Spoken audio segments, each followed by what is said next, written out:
Now I have entered in the slog over. So last 100 days, almost last 100 days are over. And this is the time to test your comfort level. In how many subtopics you are comfortable. Ideally, it should be 25 in each subject. Each subject means 25 inorganic, 25 organic, 25 physical chemistry. तो यहाँ से start करते हैं कि हमने organic के 25 सब topics के बारे में बात करी, तो यहाँ पे तो 15 ले रखा है।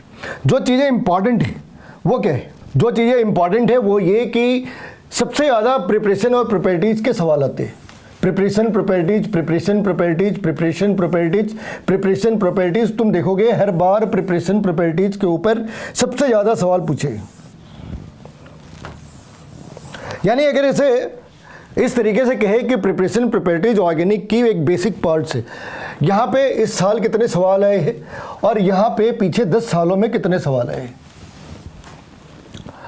और प्रिपरेशन प्रॉपर्टीज 100 बारी कही, 100 बार तुम्हें बता रखी कि प्रिपरेशन प्रॉपर्टीज कुछ भी नहीं है।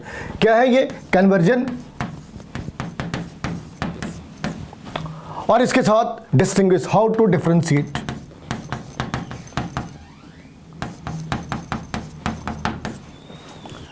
तो ये दो चीजें कन्वर्जन और डिस्टिंग्विश अगर तुमने कर ली तो तुम ये मान सकते हैं कि तुम्हारी प्रिपरेशन प्रॉपर्टीज सारे चैप्टर्स की हो रखी है।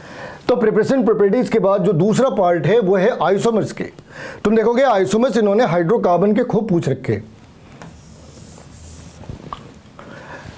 और अगर हम मतलब यहाँ पे आइसोमर्स के साथ नॉमेनक्लेचर भी है, अगर हमने इनको क्लब कर रखा है तो 7 के अप्रॉक्स पीछे सवाल पूछे। यानी साल के एक तो फिलहाल नहीं बन रहे, साल के एक नहीं बन रहे अगर हमने 10 साल के हिसाब से एवरेज लगा दी तो। लेकिन यहाँ पे जो डाइजोनियम सॉल्ट है ये थोड़ा अलग से इसलिए क्योंकि एक बहुत छोटा सा पार्ट है। डाइजोनियम सॉल्ट एक बहुत छोटा सा पार्ट है, लेकिन वो कन्वर्जन के अंदर भी इक्वली इंपॉर्टेंट है और प्रिपरेशन के अंदर भी इक्वली इंपॉर्टेंट है। तो यहाँ पे तुम्हें इस चीज़ का ध्यान रखना है कि उसमें 3-4 जो इक्वेशन दे रखे हैं वही इतने इंपॉर्टेंट है कि पीछे 10 सालों में 6 बार आ चुके हैं, तो तुम उसे छोड़ना, उसे अवॉइड करना अफोर्ड नहीं कर सकते। बाकी अगर बायोमॉलिक्यूल्स में जाओगे तो तुमने एक चीज़ नोटिस करना है कि यहाँ पे वो कार्बोहाइड्रेट को थोड़ी कम प्रायोरिटीज़ दे रहे हैं और उसे छोड़कर बाकी चीज़ों की प्रायोरिटीज ऑलमोस्ट सेम है। इसके 8 सवाल आ रखे हैं, इसके 6 आ रखे हैं, लेकिन कार्बोहाइड्रेट इसमें कहीं भी नहीं है। कार्बोहाइड्रेट को उन्होंने यहाँ पे यूज नहीं कर रहे हैं। इस वाले केस में तुम देखोगे इलेक्ट्रॉन डिस्प्लेसमेंट, जहाँ पे सारे इफेक्ट है।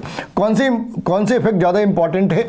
रेजोनेंस है, हाइपर कॉन्जुगेशन है और इंडक्टिव इफेक्ट है। और सबसे इंपॉर्टेंट सी पार्ट है एरोमेटिसिटी। तो अगर अपने पास कोई चैप्टर ही एरोमेटिसिटी के ऊपर है तो उसकी एक प्रिसाइज इंफॉर्मेशन होनी बहुत ज़रूरी है।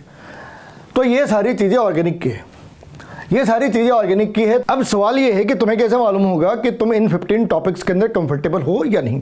तो नेटप्रेप के ऊपर जाओ, तुम वहाँ पे इसके 5 सब टॉपिक डालो और 5 सब टॉपिक डाल के टेस्ट क्रिएट करो, उसमें अपने मार्क्स चेक करो, उसके बाद नेक्स्ट 5 और यही काम तुम्हें करने हैं। और अगर लगे कि मार्क्स नहीं आए तो क्या करोगे? रोगे? ना, वो बच्चों का काम है, तुम्हें रोना नहीं है, तुम्हें ग्रे एरिया फाइंड आउट करनी है। थोड़ा काम करो, वापस आके ये टेस्ट दो और एक बार फिर से जो मैसेज है वीडियो की वापस तुम्हें कन्वे करते हैं। ये 15 टॉपिक कहीं से बात की गारंटी नहीं कि सारे सवाल इधर से आने हैं। ये 15 सब टॉपिक एक फाउंडेशन है जिसके ऊपर तुम अपनी बिल्डिंग खड़ी कर रहे हैं, नीट प्रिपरेशन की बिल्डिंग खड़ी कर रहे हैं। अगर फाउंडेशन मजबूत है तो आगे चीज़ें बेहतर हो सकती है, आगे उनके पॉजिटिव होने के चांसेस ज़्यादा है। इसका कहीं मतलब नहीं कि ये सारे टॉपिक पढ़ने हैं, सब टॉपिक पढ़ने हैं और उसके बाद जो है उसे नमस्ते करना है, ऐसा बिल्कुल नहीं कहा। और ऐसा करने के बाद इसी वीडियो के नीचे तुम्हें कमेंट बॉक्स में लिखना है कि इन वीडियोज़ के ऊपर तुम्हारी जो परसेंटेज मार्क्स आ रही है वो कितनी आ रही है।